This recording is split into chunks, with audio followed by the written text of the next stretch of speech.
Aloha, I'm Chef Mark Noguchi, but you call me Gooch. Saimin is a noodle dish that is unique to us in Hawaii.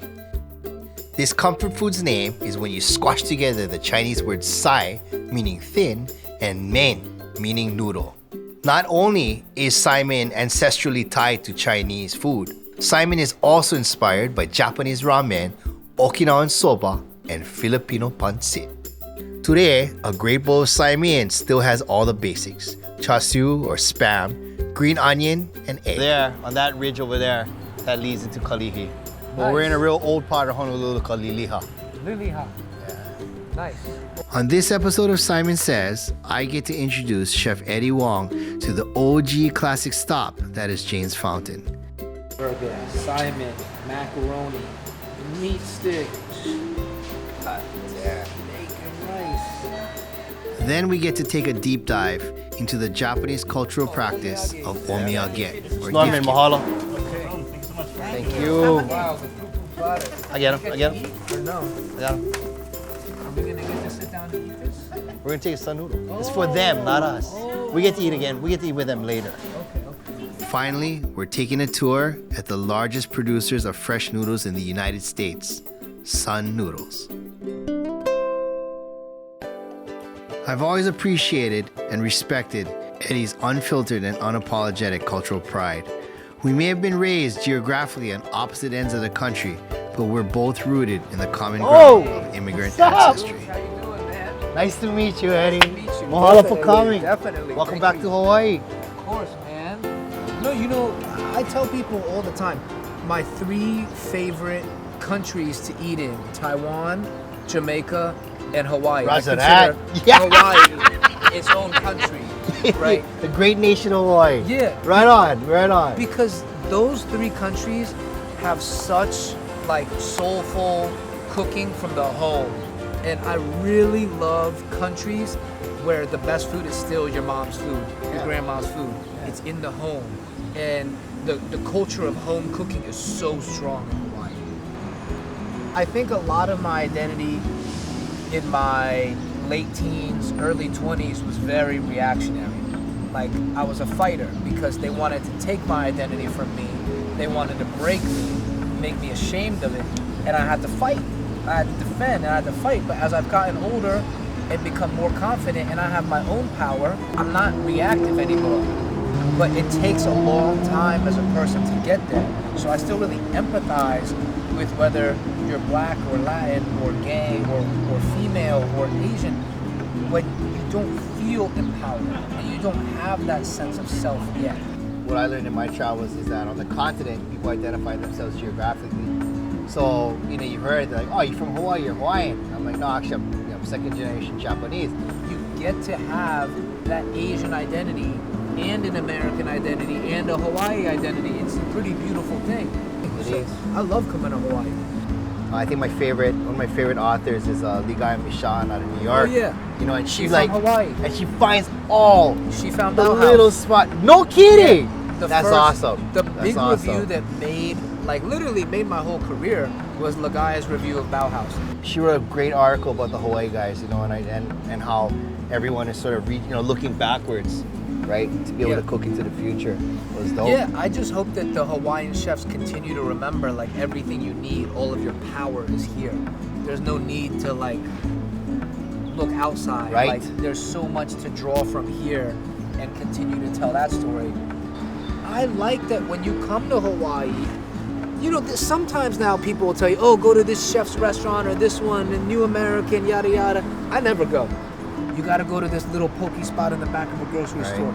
Like, those are all the best restaurants, and it's not debated. What's omiyage? Omiyage is like, you call it like Filipino barato, but like when you go to your friend's restaurant, you bring beer. Yeah. That's omiyage. Or like a house. Roger that. And then another thing that's real big in Hawaii is, like, small kid time growing up, every island was known for a particular omiyage. Maui, they had their manju, their special, Maui had this Maui manju. So if you go to Maui, you better come back with manju. If you're on Molokai, you gotta get hot bread. Hilo, you gotta get 2 ladies mochi. The Michelin guidebook may never go to Jane's Fountain, but we do. And I believe that Eddie is one of the few chefs that understands exactly why we're here. What I love too is y'all always call people auntie or uncle. Yeah, Right? it's respect. Yeah, it doesn't happen everywhere. It's just a really amazing like community that people have built. Long time ago, I spoke with some Japanese tourists that came, and they're older, and they mentioned how happy they are when they come to Hawaii, because what they see that us local Japanese have more pride in being Japanese than back in the homeland, you know, and their wish was that their generation of youth, you know, or their youth had that same sort of ethnic pride. Yes, mine started as, like I said, a defensiveness, defending my culture, then a pride in the culture. Now it's just a love of the culture and a desire to like distribute and share it, right? Some of my favorite food is the food of immigrants brought to another country, adapted, regionalized, localized. Like, Japanese Hawaiian food, Chinese Hawaiian food, Chinese Jamaican food, Japanese Peruvian food. I love to see the regional adaptation. Yeah, we should. Oh, here it comes. Thank you, right there. Oh, wow. See, it's clear. Nice. See, this reminds me a lot of like Korean American food, Jamaican Chinese food, and then the Hawaiian food you see everywhere, because you see like mac salad. Like you go eat Jamaican food, you'll get Chinese oxtail with like mac salad, right? This is it, man. Seriously, I've gotten this set up since small kid time. It has not changed. So this is Gooch's childhood order. Since small kid time, you gotta have the Tabasco. Saimin, Small Saimin, yeah. meat stick, cheeseburger deluxe. That's it.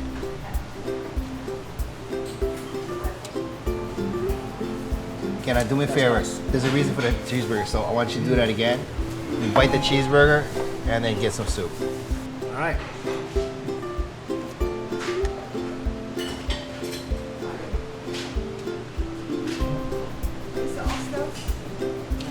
Oh, that's good. Thank you, Auntie. Where else are you gonna get a cheeseburger and wonton noodle Yeah. soup? Bro? Only in Hawaii. Burger, Saimin, macaroni, meat stick, God damn. bacon rice. Cool. This is how I do it.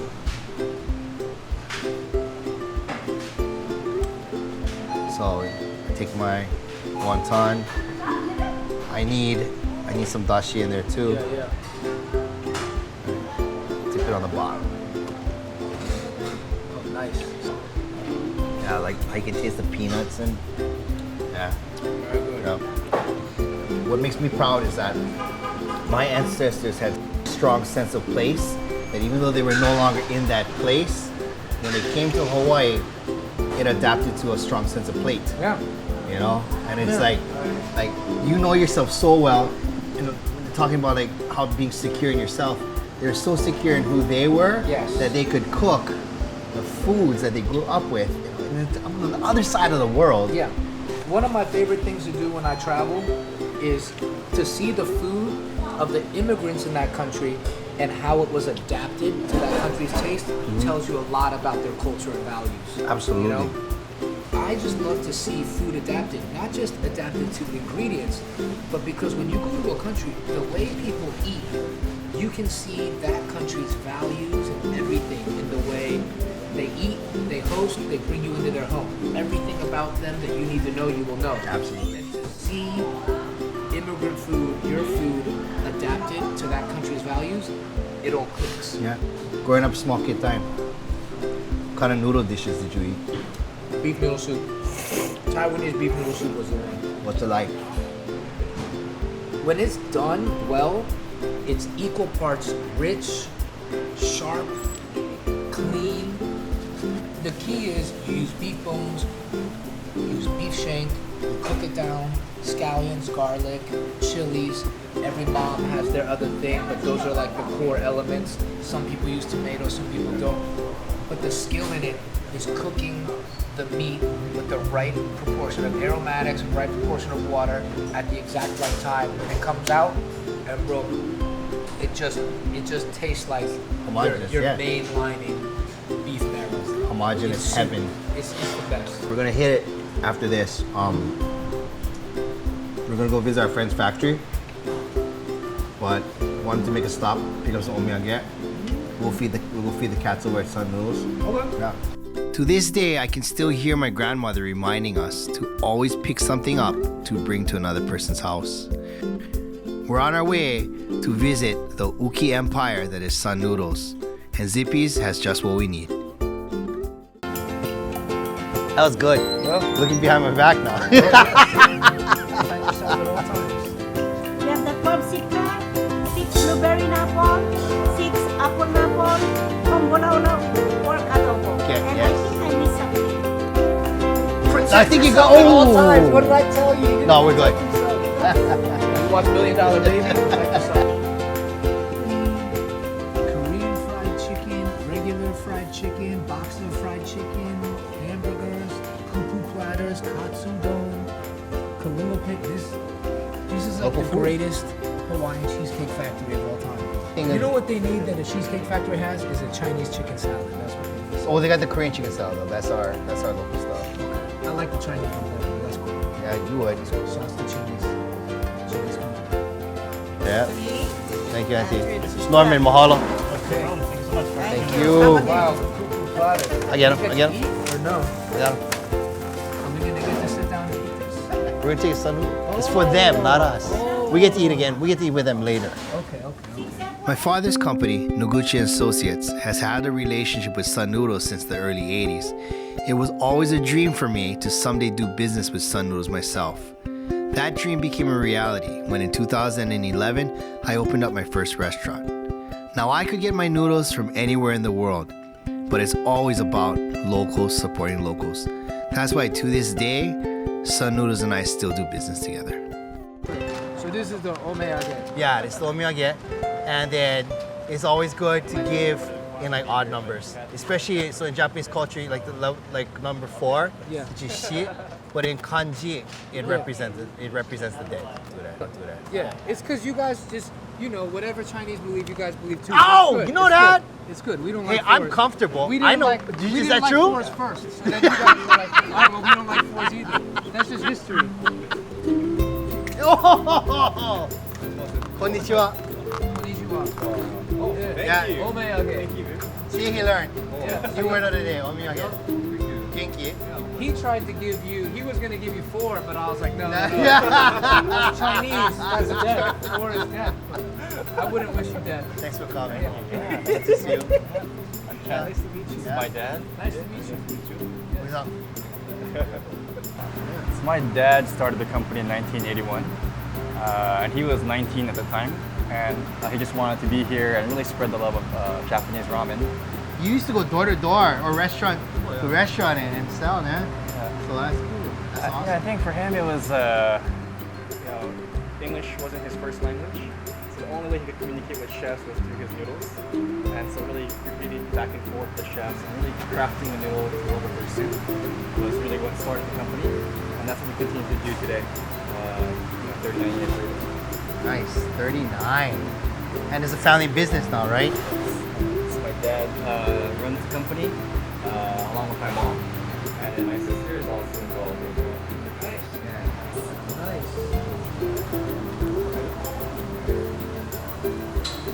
These are our steam noodles. We call yakisoba. The pancit and the yakisoba look really, really similar. Yeah. What are the differences between those two? The ingredients are quite similar, but the process is different. Pancit is usually boiled noodles Okay. and thicker, but this one we steam it. So yakisoba is steamed noodles. And how does that affect the end result? Texture would be one for sure. This one is it's a little drier. Yeah. Like I flash boil like 20 seconds, boom, done. Pancit, when you're talking about, I think it's not as dry, but it can take on sauce a little bit. Yeah, Right? for sure. It's really important for us and my father and our businesses that we started in Hawaii. We really want to pay respect to where we started from. Actually, local people grow with the Saimin, so they always come back to the flavor of the Saimin. Yeah. I think there's a lot of foods that initial reaction first time, it's just, oh, so flavorful, I love it. And then you're like, well, I only want to eat it once a year, or twice a year. Roger that. Yeah. Saimin, wonton noodle soup, they're things that maybe you underappreciate the first time you had it. Yeah. But what it is literally, because there's not so much in it, it can soak up all of your experiences, all of your memories. Every time you go get it, it's more about you than it is the food. When I eat like our food, our people's food, I don't taste flavor so much as when I eat, I see stories. And for myself, you know, I can make myself, I can cry over, I can get emotional about things like, you know, like even when the noodles like cooked a certain way, and I think like that's how my dad cooks it, you know. And you know, my dad used to get so mad at me when he finally started letting me cook on Sunday dinner, and he'd be screaming at me that I'm cooking it too long, and he'd dip the hashi in the boiling water and like flick it at me, and I, you know, and I remember those things. And so for myself, I think that's why I'm so passionate about Saimin and brown gravy. You know, it's an interesting thing I realized with food. So many foods now are popular that are chef-driven, and it's so singular. It's so much about the chef and all the things he did. There's no room for the diner. There's no room for the community. Yet a dish like Saimin that leaves a lot of room, negative space, maybe something to be desired. Over time, you eat it 5 years, 10 years, 20 years. That Saimin, it's you are bringing yourself to the Saimin. And I think that's what makes the dish really special. Nailed it. Yeah. You know? Yeah. Some dishes have no room for the people eating. So we really take pride in Saimin. Really, my dad's goal is to have Saimin become an international known food. And I think that we can do a part with that. So. And that's why I will be a client forever. Mahalo, bro. Right on. Thank you, Kenshiro. Thank you so much.